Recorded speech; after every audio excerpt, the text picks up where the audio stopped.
జై శ్రీరామ్ అందరికీ నమస్కారం. వెల్కమ్ టు న్యూస్ అఖండ. నేను మీ కస్తూరి శ్రీధర్. మిత్రులారా, ఎట్టకేలకు ఇన్నాళ్లకు మన మోడీ ప్రభుత్వం గాడిన పడింది.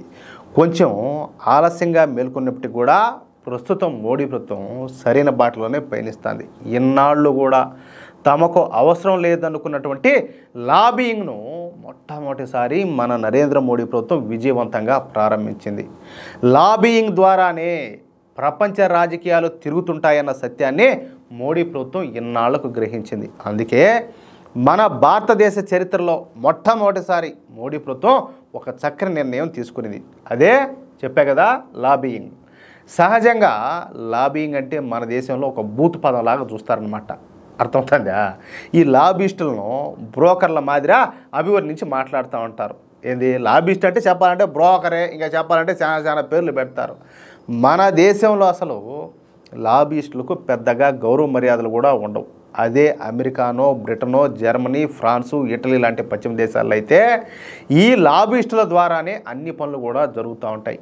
ఈ పశ్చిమ దేశాలలో లాబింగ్ అనేది అతి సాధారణమైనటువంటి విషయం. ఈ అమెరికా, అదేవిధంగా యూరోప్ దేశాలలో వందల కొద్ది లాబిస్టులు అయితే పనిచేస్తూ ఉంటారు. ఇక్కడ లాబింగ్ చేయడం అనేది చట్టపరమైనటువంటి అంశం అన్నమాట. అదేదో చట్టాన్ని చేతుల్లోకి తీసుకునే పని కూడా కాదు. అర్థమవుతుందా?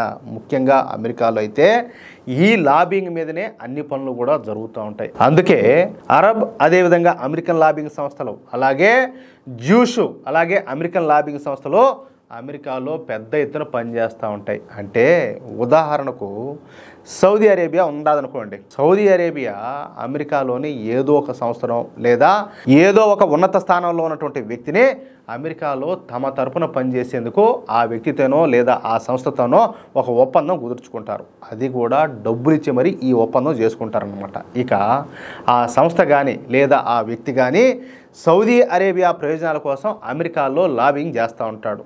సౌదీ అరేబియా తరఫున పనిచేస్తూ ఉంటారు. అది వాళ్ళు చేసేటటువంటి పని. ఈ లాబింగ్ను గత 50 సంవత్సరాల నుంచి పాకిస్తాన్ అయితే ఫాలో అవుతానే వస్తుంది. పాకిస్తాను తమ తరపున పనిచేయడానికి అమెరికాలోని అనేక మంది లాబిస్టులను హైర్ చేసుకునేది, అంటే అపాయింట్ చేసుకునేది అనమాట. ఇప్పుడు కూడా పాకిస్తాన్ తరపున అమెరికాలో పాకిస్తాన్ ప్రయోజనాలను కాపాడేందుకు స్టీఫెన్ ఫైన్ అనేటటువంటి ఒక స్ట్రాటజిస్ట్ను తమ లాబిస్ట్గా ఎంపిక చేసుకునేది. కానీ ఇప్పటి వరకు భారత్ మాత్రం అమెరికాలో లాబింగ్ను ప్రారంభించాల. కానీ ప్రస్తుతం అమెరికాకు, అదేవిధంగా భారతదేశానికి మధ్యన సంబంధాలు ఈ మధ్యకాలంలో ఎప్పుడూ లేనంతగా దెబ్బతినడంతో ఇక మన నరేంద్ర మోడీ ప్రభుత్వం కూడా అమెరికాలో లాబింగ్ చేయాలని చెప్పేసి నిర్ణయించుకునేది. మన దేశ ప్రయోజనాలను, అలాగే మన దేశ ప్రజల ప్రయోజనాలను దృష్టిలో పెట్టుకొని మోడీ ప్రభుత్వం ఈ నిర్ణయం తీసుకునేది. ఈ క్రమంలో అమెరికాలో అతి పెద్ద స్ట్రాటజిస్ట్ అయినటువంటి జాసన్ మిల్లర్ను మన మోడీ ప్రభుత్వం మన లాబిస్ట్గా ఎంపిక చేసిందనమాట. ఈ జాసన్ మిల్లర్కు సంవత్సరానికి $1.8 మిలియన్ చెల్లించే విధంగా మన మోడీ ప్రభుత్వం ఈ జాసన్ మిల్లర్తో ఒప్పందం చేసుకునేది. సరే, ఊడికి ఎందుకు ఇవ్వాలంత డబ్బులు, ఏమంత అవసరం అని చెప్పి కూడా మీరు అనుకోవచ్చు. చెప్తా, ఆ కారణం కూడా చెప్తా.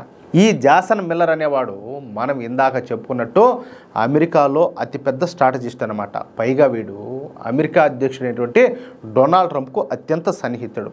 అంతేకాకుండా డొనాల్డ్ ట్రంప్కు మాజీ సలహాదారుడిగా కూడా పనిచేశాడు. ఈ జాసన్ మిల్లర్కు షా పార్ట్నర్స్ అనేటటువంటి సంస్థ కూడా ఉండాలి.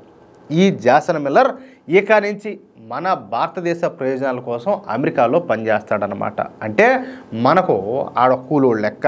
అర్థమవుతుందా? ఇది ఒక మాస్టర్ స్ట్రోక్ లాంటి విషయం. ఎందుకంటే ఈ జాసన్ మిల్లర్ను మోడీ ప్రభుత్వం హైర్ చేసుకున్న తర్వాత రోజు నుంచే ఈ జాసన్ మిల్లరు మన భారత్ తరఫున రంగంలోకి దిగినాడు.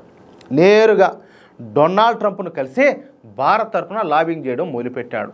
అప్పుడే ఫలితాలు కూడా వచ్చేసినాయి. ఈ డొనాల్డ్ ట్రంప్ మాట్లాడుతా భారత్ తమ మిత్రదేశమని, భారత ప్రధాని నరేంద్ర మోడీ తనకు ఆప్త మిత్రుడని, మోడీ గారికి త్వరలోనే ఫోన్ చేస్తానని, ఇప్పటికే మూలన పడినటువంటి అమెరికా భారతదేశాల మధ్యన ఉన్నటువంటి ఈ స్వేచ్ఛా వాణిజ్య ఒప్పందాన్ని మళ్ళీ కుదుర్చుకుంటామని చెప్పేసి సంచలన వ్యాఖ్యలు చేశాడు. అందుకు కారణం మనం నియమించుకున్నటువంటి ఈ జాసన్ మిల్లరే. అయితే ఈ లాబింగ్ కోసం భారత్ మరింతగా ఖర్చు పెట్టాల్సి అయితే ఉండాలి. ఎందుకంటే పాకిస్తాను ఈ లాబింగ్ విషయంలో మనకన్నా 3 రెట్లు ఎక్కువగా ఖర్చు చేస్తూ ఉంటుంది.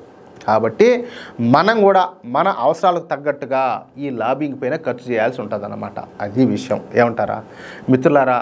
ఈ న్యూస్ కనుక మీకు నచ్చినట్లయితే ఖచ్చితంగా ఈ న్యూస్ నలుగురికి షేర్ చేయండి. అలాగే ప్రతి ఒక్కరు కూడా మీ యొక్క అమూల్యమైనటువంటి అభిప్రాయాలను కామెంట్ రూపంలో తెలియజేయండి. అలాగే ఇంతవరకు మీరు కనుక మన ఛానల్ను సబ్స్క్రైబ్ చేసుకున్నట్లయితే ప్రతి ఒక్కరు కూడా మన ఛానల్ను సబ్స్క్రైబ్ చేసుకోండి, సపోర్ట్ చేయండి ప్లీజ్. జై శ్రీరామ్, జై హింద్.